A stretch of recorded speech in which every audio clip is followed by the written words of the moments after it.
बहन और भाई का रिश्ता बड़ा पवित्र होता है भैया, बड़ा पवित्र होता है।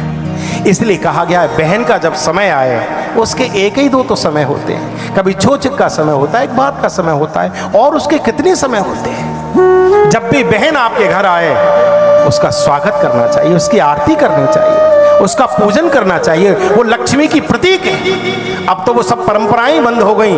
जब बहन घर से विदा होकर के जाती थी तो वो पहले चौखट पूज करके जाया करती थी, मेरे घर में मेरे भाई के यहाँ पर धन धान्य बना रहे, वो लक्ष्मी का स्वरूप होता है। जैसे ही बहन घर पे आए उसकी आरती करनी चाहिए, उसके चरण स्पर्श करने चाहिए, उसका पूजन करना चाहिए। लेकिन आज सब रीतियां बदल गई।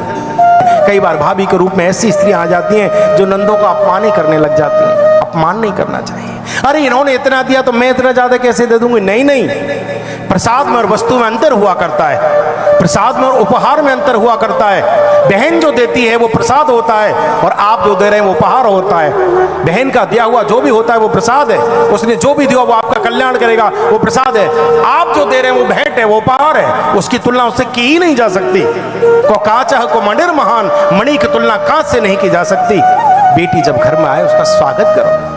जब भी कभी छोचक का भात का समय आए, भाई जब जाए हृदय खोल करके खर्च करे, कभी हाथ नहीं दबाना चाहिए।